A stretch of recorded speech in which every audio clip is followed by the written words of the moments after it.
ni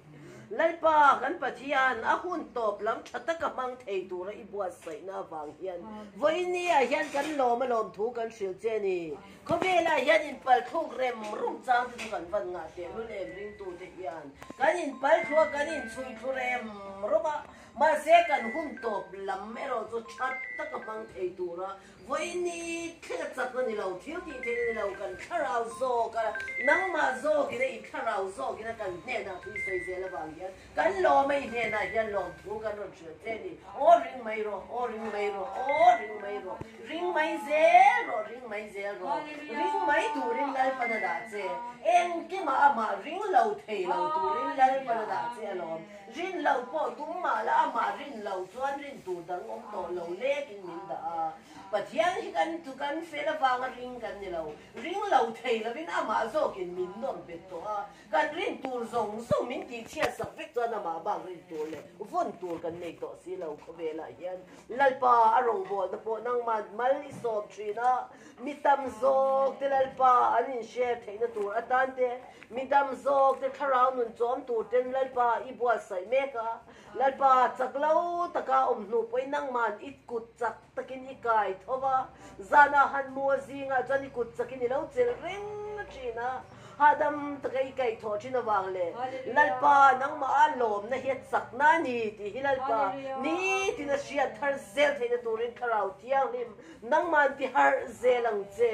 lalpa ifanu hi rin na ko nga hian e thil tam tak training I lo peto a tharawa po lalpa zir ti na tam tak I lo peto ani lalpa kan pathian Lali swa Kristan nge kha athi khan than chunga pon tang ringo ten tu te a than chunga zu bi nge tu te an om che ni voi ni a po hian ka pa tharau thiang lim a ler tanga she tu ringot ni lawa chunga than lu zong lal pa I kai shwai china wang te a sakei bak nei puk lu zong I kai shwai china wang te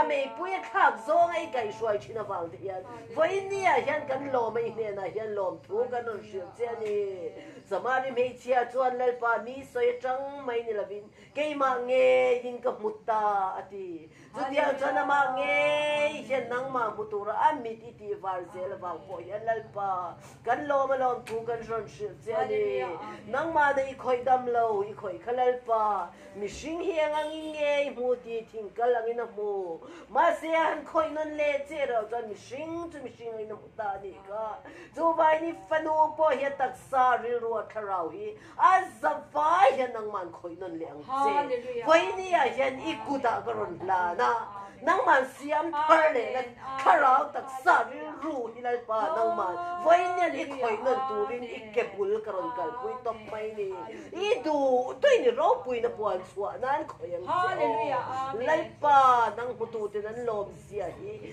tuwi nan say taylaw iswa mga insan siya hi mututin ang shepo lalpa mo iniya hiya ni panupo hi nang maalom na hiyat sak na law ni zel kaya tu atan kay ni zong kan til mule siya tay soy labin kanom tay laban niyan siyang kan mo iniya yan soy to law turan tipo in lalpa an kap tay law ni ka so tiyang siya so na ni ngay po hilalpa kofe ni na an kap dal tay law le mi din an rabe tay law turin ng man soy sama Joy sa joy mo lalpa nang maso kinabuhay pa na letam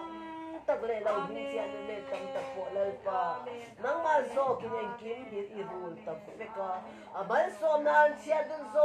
zong po man som na inivul lalpa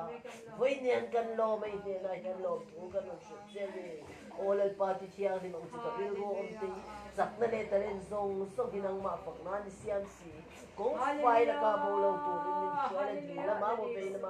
law turin lalpa nang mamin puy ang tikiya nang mane na inlanate nang mane na haral silan na impoy naron lang chinte nang man malisom chinzela bagyan voy niyan kan lo malom tu kanon shit jeni kapa nang mane ipe sak na nilaw, tiyo-tiyo na nilaw, ka tharau zo kin le ti thu zong zong ni lal pa tin lung ta ka fonga chu zo hun man na le anun kai shwai tu ta lal pa ka tha ni min shwai tu chu voi ni an nang ma ha ni ai ku chak ta kin lo che thin azava ya na saksa ri ro tharawa I khoi no na I ti dam bel de ba mali som bel de turin I ku ro pu ya kan lal pa Iso Krista mingin kan in kol ti re amen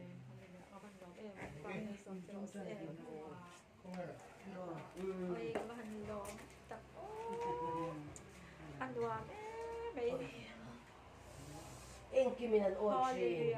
suan ne na hlau tu rom lo em kiminan thu fe kan ochi lali su ka tu cha ku ni ram e ngoi mi ti la e ko be boy sheu ma ta yu ram e ngoi fanu de yan ni shuai do ni ti kan dia kan lo ma lal pa lo thu kan shiu che ni ke chuan ka cha fe em chin I nen tu te ka ro de chu khalal pa I phan chin lo voi ni khang pa ni la phal lo lal pa lo kal te ka cha chin na lal pa ka lo sin ve zok du ni ka ti po hian nang man re mi ti ta la ka lal pa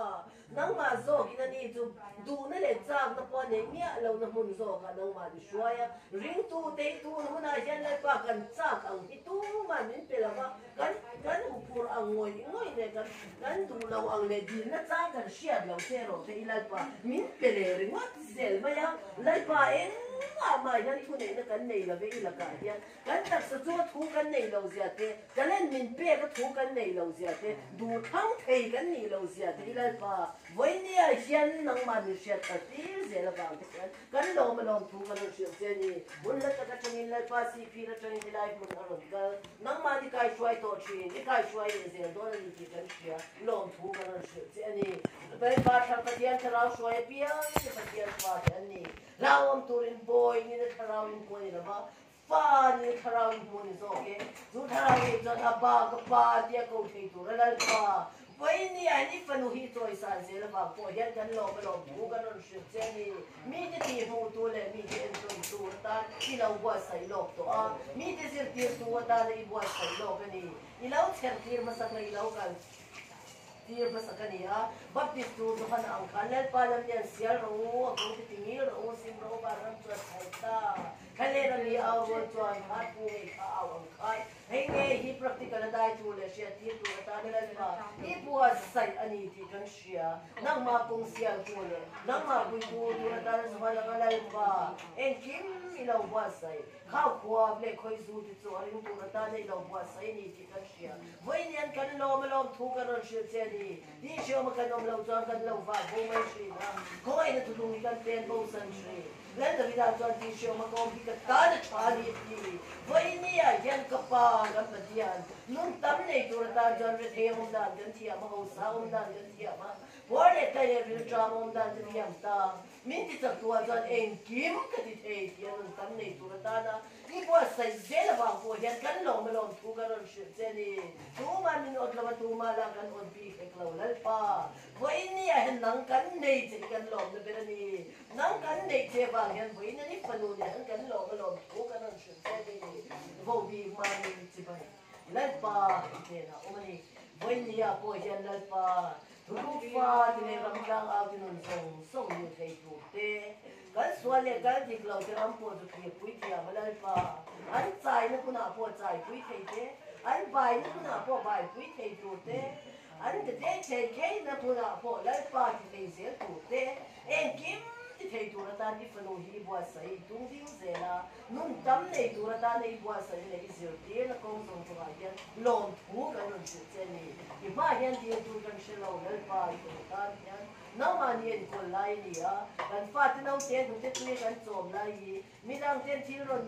ti tiang san ti ro ron ti se la kan ti dan ka to tu na yan yen ko dai dal pa at ma bang yan kan long tu kan ron shi che ni kan fa ti du te lai po mi nang ti ron ti kan ngai lo kan du da ni cha ta kin yan ko tu tiang ja zon pa ti an ya du dan ta kin cha ta kin yan ko che lai pa te da long tu soi mai ke ni lai pa kan long ngoi ya sa lu karau mai som de de la mi de ta na mai som ni ya luang suak ze he ko rin